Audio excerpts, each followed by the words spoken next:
Morning guys, check nyo kung nasaan ako guys. Diba napaka-presko. Dito ako sa isang dealer namin dito. Kita mo yung pwesto niya, napakadaming puno. Ayan, napaka-presko dito guys. Napaka-presko, napaka-presko lang ito guys, diba? Napaka-relaxing, lalo na pag mainit na ganito, papuno, napakasarap sa lahat ng puno.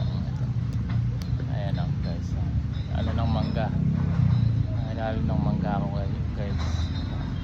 Tapos may table pa siya dito, diba? Dito ako gumagawa ng resibo, kaya fresco siya. Ayan